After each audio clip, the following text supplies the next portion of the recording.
প্রিয় দর্শক, জানিয়ে দেব আমাদের হাতে থাকা সর্বশেষ আপডেট, আন্তর্জাতিক বাংলা খবর। চ্যানেলটি সাবস্ক্রাইব করে আমাদের সাথেই থাকুন। ইরান যুদ্ধে মার্কিন সামরিক ব্যয় $29 বিলিয়ন পৌঁছেছে। ইরানের বিরুদ্ধে যুক্তরাষ্ট্র ও ইসরায়েলের চলমান সামরিক অভিযানের ব্যয় ইতোমধ্যে প্রায় $29 বিলিয়ন পৌঁছেছে বলে জানিয়েছেন পেন্টাগনের এক জ্যেষ্ঠ কর্মকর্তা।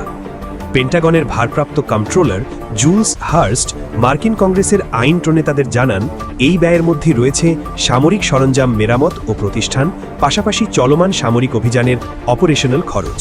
তিনি বলেন, গত মাসের শেষ দিকে দেওয়া পূর্ববর্তী হিসেবের তুলনায় ব্যয় প্রায় $4 বিলিয়ন বেড়েছে। নৌ অবরোধে বাণিজ্যিক জাহাজের রুট পরিবর্তন। এদিকে যুক্তরাষ্ট্রের সেন্ট্রাল কমান্ড জানিয়েছে, ইরানের বন্দরগুলোর উপর আরোপিত নৌ অবরোধের ফলে রিপোর্ট লেখা পর্যন্ত 65টি বাণিজ্যিক জাহাজ তাদের নির্ধারিত রুট পরিবর্তন করতে বাধ্য হয়েছে। পাশাপাশি 4টি জাহাজ অচল হয়ে পড়েছে বলে দাবি করা হয়েছে। মার্কিন সামরিক সূত্রের মতে, এই অবরোধের উদ্দেশ্য হল হরমুজ প্রণালী দিয়ে নিরাপদ নৌ চলাচল নিশ্চিত করা এবং একই সাথে ইরানের সামুদ্রিক কার্যক্রম সীমিত করা। ইরানের অবস্থান। তেহরান বলছে তারা হরমুজ প্রণালীর ওপর পূর্ণ নিয়ন্ত্রণ বজায় রেখেছে এবং ইসলামিক রেভলিউশনারি গার্ড কর্পস বা IRGCর অনুমতি ছাড়া কোনো জাহাজকে চলাচলের অনুমতি দেওয়া হচ্ছে না। ইরানি অথরিটি এই অঞ্চলে মার্কিন সামরিক তৎপরতাকে আগ্রাসনীমূলক পদক্ষেপ হিসেবে আখ্যা দিয়েছে এবং বলেছে তারা নিজেদের সার্বভৌম অধিকার রক্ষা করতে প্রতিশ্রুত। এদিকে ট্রাম্পকে অপদস্থ করতে চায় ইরান। ইরান যুদ্ধে ইতোমধ্যে যুক্তরাষ্ট্রের বিপুল অর্থ ব্যয় হচ্ছে, যার পেছনে দেশটির অভ্যন্তরীণ রাজনৈতিক লক্ষ্য রয়েছে বলে মন্তব্য করেছেন এক প্রতিরক্ষা বিশ্লেষক উলফগ্যাং পুস্টাই কাতার ভিত্তিক সংবাদ মাধ্যম আল জাজিরাকে দেওয়া এক সাক্ষাৎকারে বলেন, যুক্তরাষ্ট্র এখন পর্যন্ত ইরানের বিরুদ্ধে তাদের ঘোষিত কোনো সামরিক লক্ষ্য অর্জন করতে পারেনি। তার ভাষায়, ইরানের পারমাণবিক কর্মসূচি বা ক্ষেপণাস্ত্র কর্মসূচি বন্ধ করা যায়নি এবং দেশটির সরকারও এখনও ক্ষমতায় রয়েছে। এমনকি হরমুজ প্রণালী কার্যত অবরুদ্ধ অবস্থায় রয়েছে বলেও তিনি মন্তব্য করেন। পুস্টাই বলেন, প্রেসিডেন্ট ট্রাম্পের জন্য এই যুদ্ধ এখন মূলত অভ্যন্তরীণ রাজনৈতিক ইস্যুতে পরিণত হয়েছে।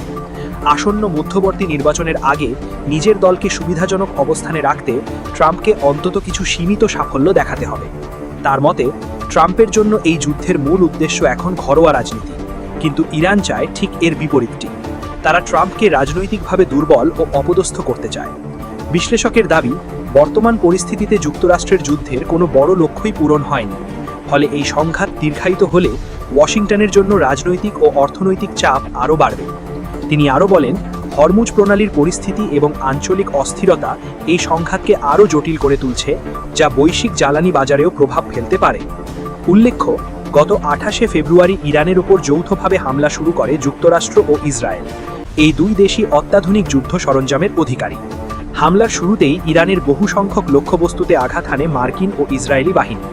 এতে দেশটির তৎকালীন সর্বোচ্চ নেতা আয়াতুল্লাহ খামেনেয়ি সহ বহু শীর্ষ সামরিক কর্মকর্তা নিহত হন। এছাড়াও স্কুলে হামলা চালিয়ে অন্তত 170 শিক্ষার্থীকে হত্যা করা হয়, যেন ধ্বংসস্তূপে পরিণত হয় গোটা দেশ। তবে চুপ করে বসে থাকেনি ইরানও। তৎক্ষণাৎ পাল্টা হামলা শুরু করে মধ্যপ্রাচ্যের দেশটি। দখলদার ইসরায়েল ও মধ্যপ্রাচ্যের বিভিন্ন দেশে অবস্থিত মার্কিন সামরিক ঘাঁটি ও স্থাপনায় ভয়াবহ হামলা চালায় তেহরান। এতে গোটা মধ্যপ্রাচ্য অগ্নিগর্ভে পরিণত হয়। সেই সঙ্গে বন্ধ করে দেয় বিশ্ব জ্বালানি বাণিজ্যের অন্যতম গুরুত্বপূর্ণ রুট হরমুজ প্রণালী। এতে বিশ্বজুড়ে জ্বালানির বাজারে দেখা দেয় অস্থিরতা। ফলে অর্থনৈতিক মন্দার ঝুঁকিতে পড়ে বিশ্ব অর্থনীতি। টানা 39 দিন ধরে এই যুদ্ধ চলে। অবশেষে গত 8ই এপ্রিল পাকিস্তানের মধ্যস্থতায় 2 সপ্তাহের অস্থায়ী যুদ্ধবিরতিতে রাজি হয় যুক্তরাষ্ট্র ও ইরান। 11ই এপ্রিল ইসলামাবাদে শান্তি আলোচনায় বসে দুই দেশ, কিন্তু সেই আলোচনা ব্যর্থ হয়। এরপর একতরফাভাবেই অস্থায়ী যুদ্ধবিরতির মেয়াদ অনির্দিষ্টকালের জন্য বাড়ানোর ঘোষণা দেন ট্রাম্প। এরপর থেকে পাল্টাপাল্টি শান্তি প্রস্তাব দিয়ে যাচ্ছে দুই পক্ষ।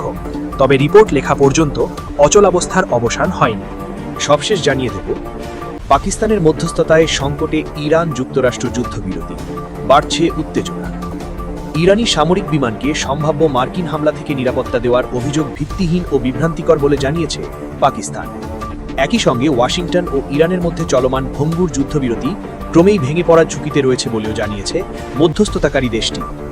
মঙ্গলবার পাকিস্তানের পররাষ্ট্র মন্ত্রণালয় এক বিবৃতিতে জানায়, রাওয়ালপিন্ডির নূর খান বিমান ঘাঁটিতে ইরানি বিমানগুলোর অবস্থান কোনো সামরিক সুরক্ষা ব্যবস্থা বা যুদ্ধ পরিস্থিতির অংশ নয়, বরং ইসলামাবাদে যুক্তরাষ্ট্র ও ইরানের মধ্যে কূটনৈতিক আলোচনার সঙ্গে সম্পর্কিত। এর আগে মার্কিন প্রেসিডেন্ট ডোনাল্ড ট্রাম্প ইরানের নতুন শান্তি প্রস্তাবকে সম্পূর্ণ অগ্রহণযোগ্য বলে প্রত্যাখ্যান করেন এবং বলেন 1 মাস আগে হওয়া যুদ্ধবিরতি এখন গুরুতর সংকটে রয়েছে। মার্কিন গণমাধ্যমের প্রতিবেদনে দাবি করা হয় ইরান কিছু সামরিক বিমান পাকিস্তানে সরিয়ে নিতে পারে, যা নিয়ে ওয়াশিংটনে উদ্বেগ তৈরি হয়েছে। তবে পাকিস্তান এসব অভিযোগ প্রত্যাখ্যান করে বলেছে তারা সবসময় নিরপেক্ষ মধ্যস্থতাকারী হিসেবে কাজ করেছে। এদিকে যুক্তরাষ্ট্র ও ইরানের মধ্যে মূল বিরোধ এখনও অপরিবর্তিত রয়েছে। ইরানের পারমাণবিক কর্মসূচি সীমিত করতে চায় ওয়াশিংটন। অন্যদিকে তেহরান নিষেধাজ্ঞা প্রত্যাহার ও সম্পদ ফেরতের দাবি জানাচ্ছে। বিশেষজ্ঞদের মতে সরাসরি বড় যুদ্ধের সম্ভাবনা কম থাকলেও হরমুজ প্রণালীকে কেন্দ্র করে উত্তেজনা বাড়তে পারে। একই সঙ্গে চীন, কাতার ও অন্যান্য দেশ কূটনৈতিক সমাধানে ভূমিকা রাখার চেষ্টা করছে। বিশেষজ্ঞরা বলছেন একাধিক পক্ষের সম্পৃক্ততা সংকটকে কিছুটা স্থিতিশীল রাখতে পারে, তবে মৌলিক মতবিরোধ এখনও অমীমাংসিত রয়ে গেছে।